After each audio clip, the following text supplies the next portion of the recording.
There's an epidemic going around. No, I'm not talking about COVID.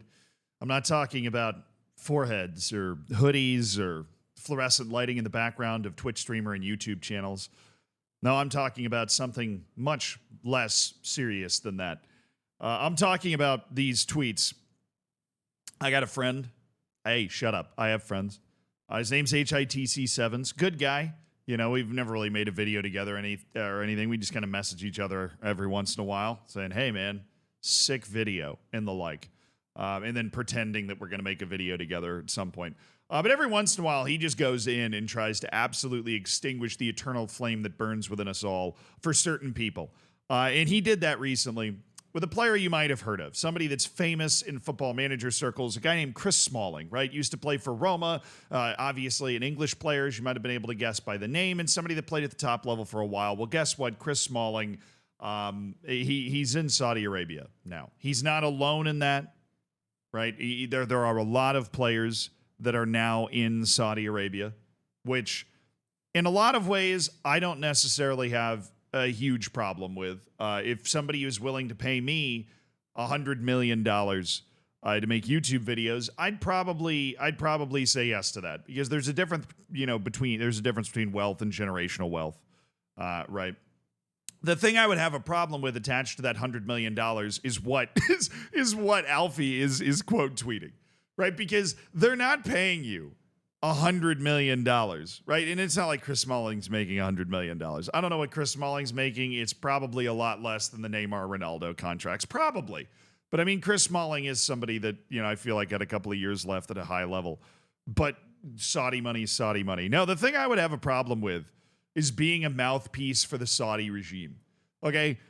I think it's very obvious that history will not smile down upon the people that end up taking the Saudi money and then end up having to do these kinds of online promotions for random shit in Saudi Arabia. But that's what this quote tweet was basically all about. If you haven't seen this is like, I almost feel bad I'm singling out Chris Smalling here because Alfie singled out Chris Smalling, because a lot of the players that have gone to Saudi Arabia have done this type of shit, because you're not being paid $100 million just to kick a ball. You're being paid $100 million to be a whitewashing face of the Saudi regime, right? Like, that's what you're getting paid to do. And in Chris Smalling's particular case, right, it is the line. This is a tweet by Chris Smalling, right, to his 1.7 million followers on Twitter, right? That's what this is, right? In the tweet, despite that incredible follower count, has less likes than an average Zealand tweet, which means that it's probably not landing super hard. Anytime you see these numbers on Twitter, nearly as high as this number, that that usually means that you're getting cooked, that it's not going well. The fine smell of sports washing. And honestly, that brings me to a second point that I'm going to get to later. But first, the actual tweet. The Line, which is apparently a city in Saudi Arabia. You have to look this shit up because it is absolutely wild what they're doing. But not necessarily wild in a good way. Just like, give a 10-year-old $1 billion and see what they come up with. A cognitive city. Cognitive city. That doesn't, I just want to make sure, right? I just want to make sure I understand the word relating to cognition. Thank you. The mental action of or process of acquiring knowledge and understanding through thought, experience, and the senses. So it's just like, what are they trying to say? A thoughtful city, but they put it in Google Translate and it came out wrong. Stretching across 170 kilometers from the mountains of Neom across desert valleys to the Red Sea. A mirrored architectural masterpiece towering 500 meters above sea level, but a land saving 200 meters wide. Oh yeah, right. I looked this up when I originally saw this tweet and decided to make a video about it. It's basically a really skinny city that goes across, that goes way off into the distance. I don't really understand the practical point of that. Like, isn't the whole idea of a city and a city center that everything's kind of there and in the same place? But if you make the entire city just 200 meters wide and incredibly long, then you just have a ton of houses and you're like 10 miles away from the fucking grocery store. You're basically just turning this into American suburbia, where you have to hop in your car and drive to everything because all you live next to is a bunch of other suburban houses. The Housing and Residence Association, the HOA, whatever the HOA actually stands for, right? They're going to be an absolute fucking terror in this place, right? You're going to have some Karen level lady just cruising the strip for 15 miles to see everybody's houses to know what's going on. Unique solar and wind advantages for 100% clean energy. Protection, preservation, and regeneration sit at the core of NEOM's model. This isn't NEOM, this is the line. I was paying attention. Those are two completely different things. Protection, preservation, and regeneration sit at the core of NEOM's model. Now you know that whoever's doing a promotion online has no idea how the fucking internet works when they still include hashtags. Nobody's used hashtags since George Washington crossed the Delaware and they went hashtag slay George. That was the last hashtag that went viral on Twitter. They aren't used anymore, and they're a great example. Like they're just, you know, from Inglorious Bastards holding up the three fingers instead of the three fingers, right? Like that is exactly what a hashtag is, where you can go like, oh, you're just wasting money on the internet.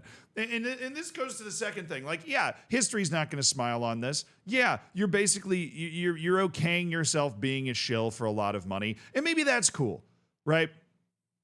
There are maybe even certain circumstances where I can kind of, excuse that if you turned around and used all the money to make the world a significantly better place. But I have a sneaking suspicion that a lot of the people that are doing this are not going to turn around and make the world a better place. Maybe they're going to support their family and then buy a fucking yacht and 5 houses, right? Like, you know, and selling your soul to do that feels like a pretty high price. Now, you could say that one tweet's not selling your soul, but it's basically, as long as you're in Saudi Arabia, you're doing stuff like this. And what's particularly crazy to me is nobody really buys it. I bring you back to, the fine smell of sports washing. That is like twice the likes of the actual tweet.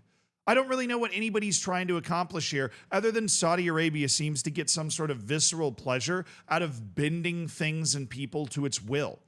You know, like there just seems to be some sort of fetish, you know, like feetfinder.com, except it's footballer.com, and just taking these famous footballers and just making them, you know, just glaze Saudi Arabia repeatedly, consistently. Just on Twitter, on Instagram, post about tourism in Saudi Arabia and this and that. And oh, look at this crazy shit Saudi Arabia is doing. Can you imagine, like, if you think this is healthy? Right. And if you watch this and you're like, what's weird about this? What's the problem with this? Can you imagine if you signed for PSG and you were just like, the innovative, refreshing cleaning of the Seine River that created a healthy and economically friendly and 100% cognitive, diffuse environment to host the Olympics? That's okay with me. And I'm really like hashtag Go Paris, go. Hashtag Vive la France. Hashtag visit France. Right? Like, no, that'd be weird as shit. Right? That's just what's happening. Except everybody that's signed to play in Saudi Arabia, you know, that is one of their like marquee sign. Ronaldo's doing this. Right? You've probably seen Ronaldo doing this. Nobody notices, almost. It's like Ronaldo's so big that he does those sorts of tweets and nobody's paying as much attention as Chris Smalling, who can just get absolutely demolished in the comments, right? And I got like not getting paid enough, lad. This is where you're wrong. This is part of the contract.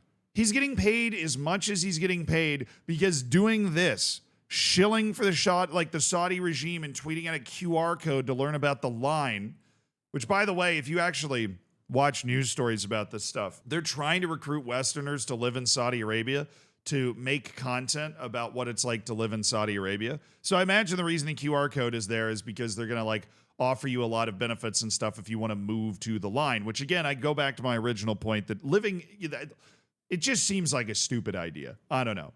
But I want to separate this as well from, obviously, everything about this is crazy. I got no problem with Saudi people. In a lot of ways, I'm somebody that's traveled the entire world. So if you are Saudi and you're watching this and you're like, wow, he's really just shitting all over Saudi Arabia. I'm not. I'm shitting all over, you know, the people that are making these executive decisions and running the Saudi league and running the country in a lot of ways, right?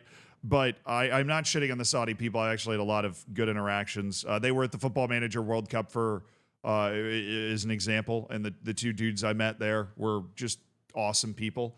But back to what I was saying, like I had been fortunate enough to travel the world, and the vast majority of people in every place are just, you know, they're trying to get lunch with their friends and maybe play some video games, maybe watch some TV, and they hope their favorite sports team wins. But I try to separate the two basically. But this is shameless. This is like shameless and gross and embarrassing.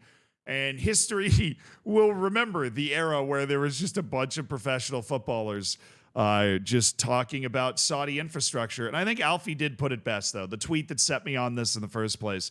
Just 9 days after making his debut for Al Faya, Chris Smalling already appears to have an excellent grasp of major Saudi state infrastructure projects. Really impressive to see this kind of passion for local issues at a time when many footballers just seem to follow the money. That's just an absolutely electric burn. This whole thing is so transparent and so stupid. I honestly can't believe it's real. I can't believe this is the reality that I live in, that out of all of the infinite universes, I am in this one.